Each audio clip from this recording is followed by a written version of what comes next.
നമസ്കാരം, മലയാളി വാർത്തയിലേക്ക് സ്വാഗതം. കണ്ണഞ്ചിപ്പിക്കുന്ന നിറത്തിൽ വഴിയോരങ്ങളിൽ തെരുവുകളിലെല്ലാം തന്നെ വിൽക്കുന്ന പഞ്ഞിമിഠായി നമ്മൾ കണ്ടിട്ടുണ്ടാവും. കൂടുതലായിട്ടും കുട്ടികൾ ഇത്തരത്തിലുള്ള ഈ ഒരു പഞ്ഞിമിഠായി കാണുമ്പോൾ വാശി പിടിക്കാറുണ്ട്, അത് വാങ്ങിത്തരാൻ പറ്റുമായിട്ട്. രക്ഷിതാക്കൾ അത് വാങ്ങിച്ചു കൊടുക്കുകയും ചെയ്യും. ഇവർ തെരുവിൽ ഓരോ കടകളിൽ മാത്രമല്ല, അത് ഉന്തുവണ്ടികളിലും മറ്റും കൊണ്ടു നടന്നും ഇത്തരത്തിലുള്ള പഞ്ഞിമിഠായി വിൽക്കുന്നതും സർവ്വസാധാരണമാണ് എല്ലായിടത്തും. എന്നാൽ ഇതിൽ അടങ്ങിയിട്ടുള്ളത് മാരകമായ വിഷമാണ്.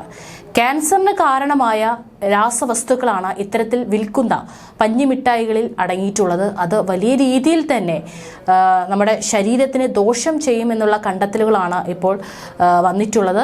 അതിൻ്റെ ഭാഗമായി തന്നെ, അതായത് ഈ ക്യാൻസറിന് കാരണമായ രാസവസ്തുക്കൾ അടങ്ങിയിട്ടുണ്ടെന്ന ഭക്ഷ്യസുരക്ഷാ ഉദ്യോഗസ്ഥരുടെ കണ്ടെത്തലിന് പിന്നാലെ ഇപ്പോൾ പഞ്ഞിമിഠായിയുടെ വിൽപ്പന തമിഴ്നാട് നിരോധിച്ചിരിക്കുകയാണ്.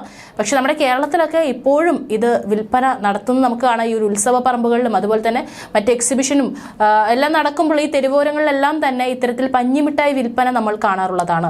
മിഠായിയുടെ വിൽപ്പനയും ഉൽപ്പാദനവും എല്ലാം ഇപ്പോൾ തമിഴ്നാട് നിരോധിച്ചിരിക്കുകയാണ്. ഫെബ്രുവരി ആദ്യവാരം പുതുച്ചേരി പഞ്ഞിമിഠായിക്ക് വിലക്ക് ഏർപ്പെടുത്തിയിരുന്നു. പഞ്ഞിമിഠായിയുടെ സാമ്പിളുകൾ ഭക്ഷ്യസുരക്ഷാ വിഭാഗം പരിശോധനയ്ക്ക് അയച്ചതായും അതിൽ അർബുദത്തിന് കാരണമാകുന്ന റോഡാമൈൻ ബിയുടെ സാന്നിധ്യം കണ്ടെത്തിയതായും തമിഴ്നാട് ആരോഗ്യമന്ത്രി എം സുബ്രഹ്മണ്യൻ പറഞ്ഞു.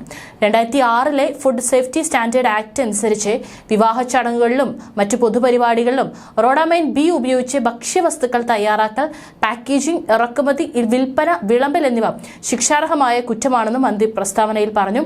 ഭക്ഷ്യസുരക്ഷാ വകുപ്പ് ഉദ്യോഗസ്ഥർക്ക് വിഷയം പരിശോധിച്ച് നിയമലംഘകർക്കെതിരെ കർശന നടപടി സ്വീകരിക്കാനും നിർദ്ദേശം നൽകിയിട്ടുണ്ട്. വസ്ത്രങ്ങൾ നിറം നൽകാൻ ഉപയോഗിക്കുന്ന രാസവസ്തുവാണ് പഞ്ഞിമിഠായിക്ക് പിങ്ക് നിറം ലഭിക്കാൻ ഉപയോഗിക്കുന്നുണ്ടെന്ന് ഗിണ്ടിയിലെ സർക്കാർ ലാബിൽ നടത്തിയ പരിശോധനയിലാണ് കണ്ടെത്തിയതെന്ന് ഓർക്കണം.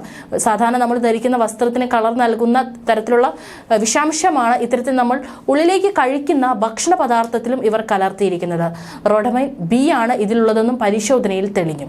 റോഡമൈൻ ബിയുടെ ഉപയോഗം ആരോഗ്യത്തിന് അങ്ങേയറ്റം ഹാനികരമാണെന്നും അത് ക്യാൻസറിന് കാരണമാകുമെന്നാണ് കണ്ടെത്തൽ. കൂടാതെ എല്ലാ കടകളിലും പരിശോധന നടത്തി നിയമലംഘനം നടത്തുന്നവർക്കെതിരെ കർശന നടപടി സ്വീകരിക്കണമെന്നും ഭക്ഷ്യസുരക്ഷാ അധികൃതർക്ക് നിർദ്ദേശം നൽകിയിട്ടുണ്ട്. കേന്ദ്രഭരണ പ്രദേശമായ പുതുച്ചേരിയിലാണ് പഞ്ഞിമിഠായി വിൽപ്പനയ്ക്ക് ഇതിനകം സർക്കാർ നിരോധനം ഏർപ്പെടുത്തിയിട്ടുള്ളത്. ഇതോടെ സംസ്ഥാനത്തുടനീളമുള്ള നൂറുകണക്കിന് പഞ്ഞിമിഠായി കച്ചവടക്കാരെയും തൊഴിലാളികളെയും പുതിയ നിയമം വലിയ രീതിയിൽ ബാധിക്കുമെന്നതിൽ സംശയമില്ല. അതേസമയം നേരത്തെ കൊല്ലത്തും ഭക്ഷ്യസുരക്ഷാ വകുപ്പ് നടത്തിയ പരിശോധനയിലും പഞ്ഞിമിഠായിൽ ക്യാൻസറിന് കാരണമായ റോഡമൈൻ കണ്ടെത്തിയിരുന്നു. തുടർന്ന് നിരോധിത നിറങ്ങൾ ചേർത്ത് പഞ്ഞിമിഠായി ഉണ്ടാക്കുന്ന കൊല്ലത്തെ കേന്ദ്രം അടുപ്പിക്കാനുള്ള നടപടിയും ഭക്ഷ്യസുരക്ഷാ വകുപ്പ് സ്വീകരിച്ചിരുന്നു. കടലാസിന് മഷിക്കുമൊക്കെ നിറം നൽകാൻ വ്യാവസായികമായി ഉപയോഗിക്കുന്ന ഒരുതരം രാസവസ്തുവാണ് റോഡമൈൻ. ഇതിൽ മാരകമായ വിഷാംശമുള്ളതിനാൽ ഒരു കാരണവശാലും ഇത് കഴിക്കാൻ പാടില്ലെന്നും വിദഗ്ധരും മുന്നറിയിപ്പ് നൽകുന്നുണ്ട്.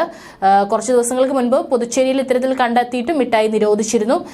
ഭക്ഷ്യസുരക്ഷാ വകുപ്പിൽ നിന്ന് ഗുണനിലവാര സർട്ടിഫിക്കറ്റ് ലഭിക്കുന്ന വിൽപ്പനക്കാർക്ക് കോട്ടൺ മിഠായി വിൽപ്പന തുടരാം. പുതുച്ചേരിയിൽ വിൽക്കുന്ന പഞ്ഞിമിഠായിലും റോഡമൈൻ ബി തന്നെയായിരുന്നു കണ്ടെത്തിയത്. സാധാരണയായി വ്യാവസായിക ആവശ്യങ്ങൾക്ക് ഉപയോഗിക്കുന്ന ഒരു കെമിക്കൽ ഡൈ ആണ് റോഡമൈൻ ബി.